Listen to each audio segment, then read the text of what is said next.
Bharatiya Janata party और NDA की रणनीति तेजस्वी यादव तय करेंगे क्या?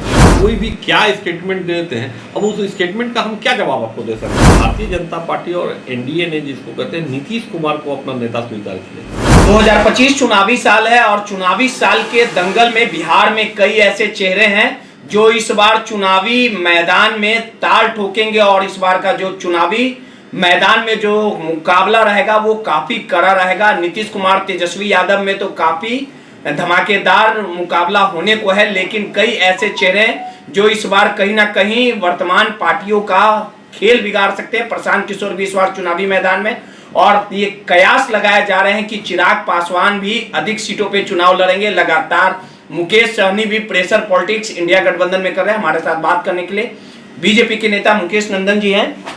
मुकेश जी, जिस प्रकार से प्रशांत किशोर चुनावी रणनीतिकार के रूप में जाने जाते हैं, बिहार में 4 सीटों पर उपचुनाव हुआ था। बेलागंज और इमामगंज में कहीं ना कहीं जो प्रशांत किशोर उन्होंने बेहतर प्रदर्शन किया, उनके कैंडिडेट नंबर 2 पे रहे। और इस बार नीतीश कुमार और तेजस्वी यादव का मुकाबला रहेगा। आपको क्या लगता है कि प्रशांत किशोर के एंट्री मारने से कितना प्रभाव पड़ेगा? और उन्होंने ये कह दिया कि हम अकेले चुनाव लड़ेंगे, 243 सीट पर लड़ेंगे, तो परेशानी तो भाजपा, जेडीयू, आरजेडी सबकी बढ़ाने वाले हैं प्रशांत किशोर। देखिए रोहित जी, वर्तमान बिहार की और देश की परिस्थितियों को देखते हुए और इस समय बिहार में पिछले जो सालों में जो एनडीए के शासनकाल में जितना विकास का कार्य हुआ, उसको देखकर बिहार की जनता ने अपना मन पहले भी बना लिया था। लोकसभा चुनाव में आपको उसका परिणाम देखने को मिला है, और विधानसभा में भी आप देखेंगे कि लड़ाई जो है वो केवल और केवल नंबर 2 के लिए है। यानी विपक्षी दल में नंबर 2 पर की हैसियत में यदि ये राजद रहेगा, कांग्रेस रहेगा, प्रशांत किशोर रहेंगे, या और भी कितने विपक्षी दल जो है नंबर 2 की पोजीशन के लिए, नंबर 1 का जो बात है उसके लिए एनडीए के बारे में बिहार की जनता ने बिल्कुल स्पष्ट कर दिया है कि भाई इस बार जो सत्ता जो है वो पुनः जिसको कहते हैं वो एनडीए को वापस जो है वो 2025 में अगले 5 साल के लिए वो बिहार की जनता ने चुन लिया। अब नंबर 2 पर कौन रहेगा और उनके बीच में क्या स्थिति परिस्थिति रहेगी, इसके बारे में जो है वो रोज एक झगड़ा जो है वो आपको जानकारी जो है समाचार पत्रों के माध्यम से या टीवी चैनलों के माध्यम से हम लोग को देखने को मिलता है कि सब लोग अपने अलग अलग प्रकार के दावे हैं। कांग्रेस कहती है कि भाई हम आत्मनिर्भर बनेंगे, तेजस्वी यादव कहते हैं कि हम मुख्यमंत्री बनेंगे, प्रशांत किशोर कहते हैं कि हम ही सब कुछ है। लेकिन आप देखेंगे कि उनके बीच में, विपक्षी दलों के बीच में आपस में किसी भी प्रकार का कोई कोऑर्डिनेशन नहीं है और विपक्ष का कोई चेहरा नहीं।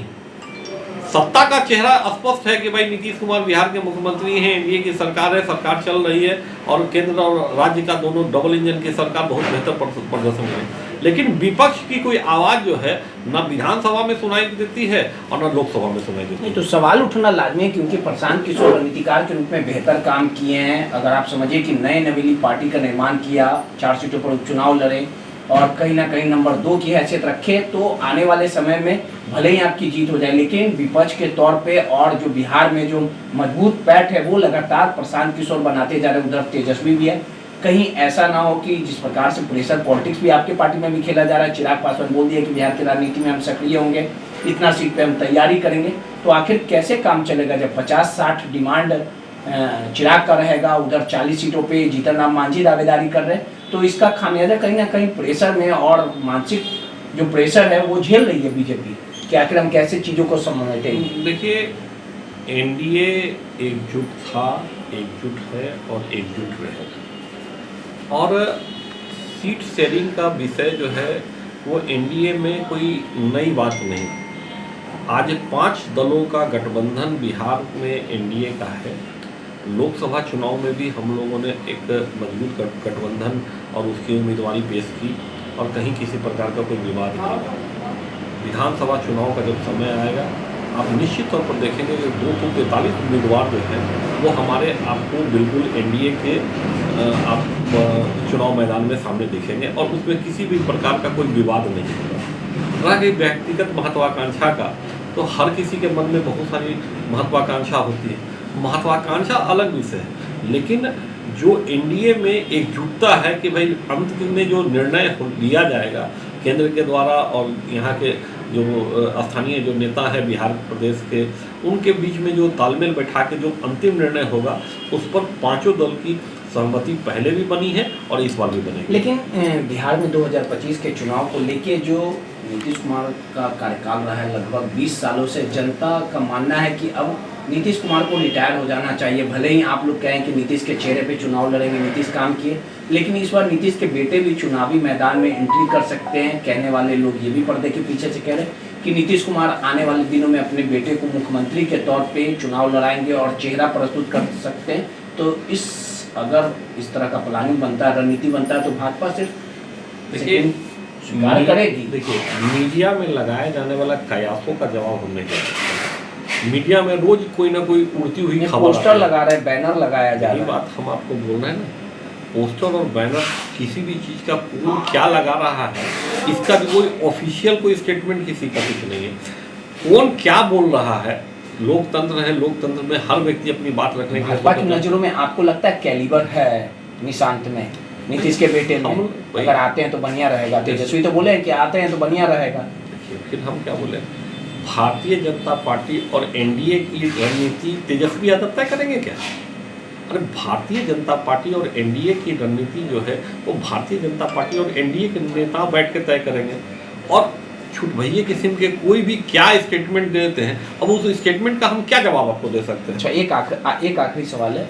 राजनीति में कोई कभी भी आ सकता है, लोकतंत्र है, लेकिन आपको क्या लगता है, भाजपा को ये क्या लगता है कि हाँ निशांत में वो कैलिबर है, निशांत मुख्यमंत्री के तौर पे पढ़े लिखे इंटेलिजेंट हैं, इंजीनियरिंग की पढ़ाई की है, अगर निशांत आते हैं तो मुख्यमंत्री के तौर पे मतलब अच्छा काम करेंगे, या मतलब उनको चुनाव में आना चाहिए? वो कैलिबर दिखता है, नेता वाला बात कर दो। देखिए, हमारा गठबंधन नीतीश कुमार के साथ और जदयू के साथ, ठीक है, और उसके अतिरिक्त कौन क्या कर रहा है इस पर हमारा कोई भी जो है टिप्पणी नहीं हो सकता है। भारतीय जनता पार्टी के कार्यकर्ता होने के नाते मैं सिर्फ इतना ही कह सकता हूँ कि भारतीय जनता पार्टी और एनडीए ने जिसको कहते हैं नीतीश कुमार को अपना नेता स्वीकार किया। इसके अतिरिक्त अगर कहीं कोई परिस्थिति में कोई बदलाव अगर होगा तो उसकी जानकारी जो है वो आपको मीडिया के माध्यम से नहीं मिलेगी।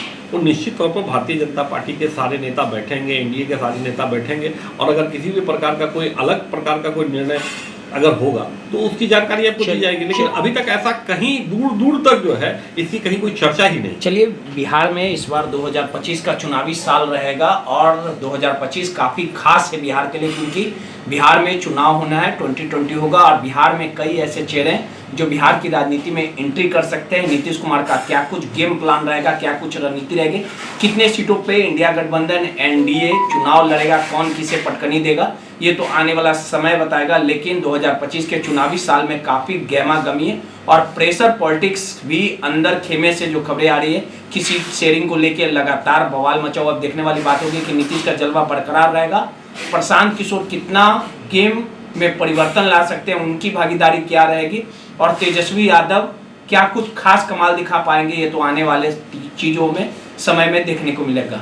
पटना से नटराज न्यूज़ के लिए रोहित कुमार की